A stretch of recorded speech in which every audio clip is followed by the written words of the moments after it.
Hello everyone, welcome back to our channel Bartha sweet food. చలికాలంలో ఎక్కువగా దగ్గు జలుబు వస్తుంటుంది కదండి. దగ్గు జలుబు తగ్గడానికి ఇంకా రాకుండా కూడా చేయడానికి ఇమ్యూనిటీని పెంచి ఆరోగ్యంగా ఉంచడానికి ఎంతో ఉపయోగపడే ఉసిరికాయతో అయితే ఈరోజైతే చారు పెట్టేస్తున్నాను.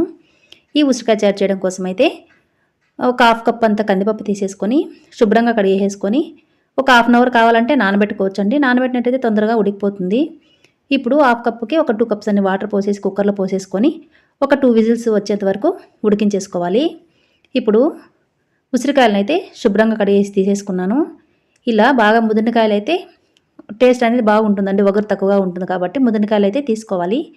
ఈ విధంగా వీటిని అయితే చిన్న చిన్న ముక్కలుగా కట్ చేసేసి తీసేసుకోవాలి. మనకి చేసే చారు ఎంత చేస్తామో ఆ క్వాంటిటీని బట్టి మనకైతే ముక్కలు అవసరం పడతాయండి.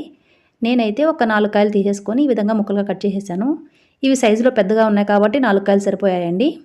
ఇప్పుడు ఇక 2 బాగా పండిన టమాటాలు కూడా తీసేసుకొని మొదలు కట్ చేసేసుకొని చిన్న చిన్న ముక్కలుగా అయితే కట్ చేసేసుకుంటున్నాను.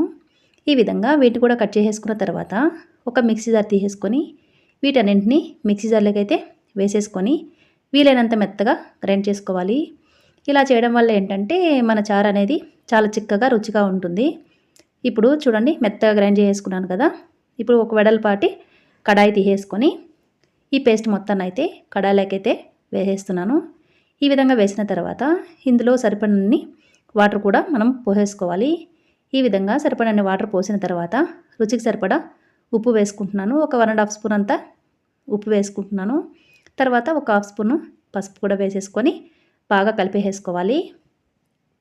ఈ విధంగా బాగా కలిపేసుకున్న తర్వాత స్టవ్ పైన పెట్టేసుకొని లో ఫ్లేమ్లోనే పచ్చివాసన పోయేంత వరకు బాగా అయితే ఉడికించేసుకోవాలి. ఇలా ఉడకడానికైతే నాకు 5 to 10 మినిట్స్ అయితే టైం పట్టిందండి.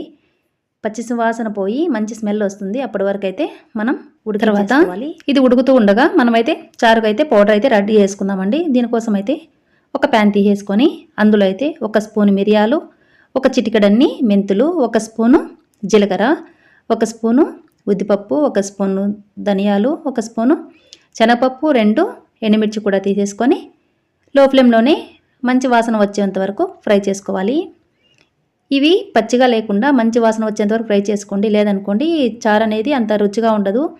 ఈ చారు పొడి వల్లే మనకు టేస్ట్ కూడా చాలా బాగా వస్తుంది. ఇలా ఫ్రై చేసుకొని పక్కన పెట్టేసుకొని చల్లారనివ్వాలి. చూడండి పప్పు కూడా మెత్తగా ఉడికించేసి అయితే నేను బౌల్లోకి తీసేసుకొని పక్కన పెట్టేసుకున్నాను.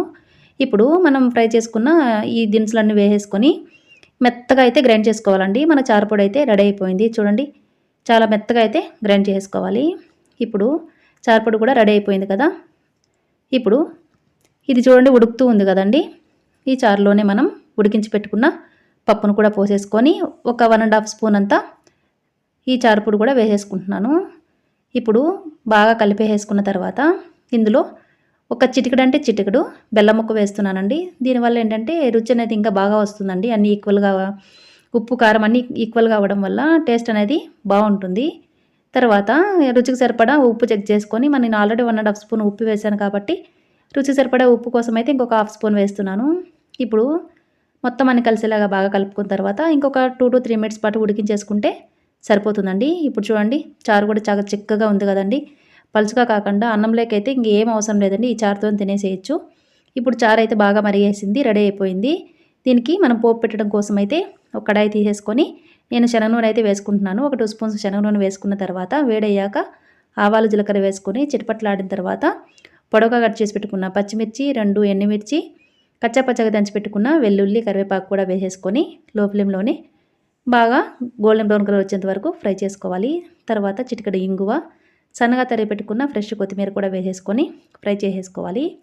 ఇలా మొత్తం అన్నీ ఫ్రై అయిపోయిన తర్వాత స్టవ్ ఆఫ్ చేసేసుకొని ఈ పోపు మొత్తం అంతా చారులోకి అయితే పోసేసుకోవాలి. ఇప్పుడైతే మళ్ళీ మరిగించాల్సిన అవసరం లేదండి. నేను ఆల్రెడీ చారు కింద అయితే స్టవ్ అయితే ఆఫ్ చేసేసాను. ఈ పోపు వేసేసుకొని బాగా ఒకసారి అయితే కలిపేసుకోవడమే అండి. అంతే అండి, మన టేస్టీ ఉసిరికాయ చారు అయితే రెడీ అయిపోయింది. తప్పకుండా ట్రై చేయండి. చాలా అంటే చాలా రుచిగా ఉంటుందండి.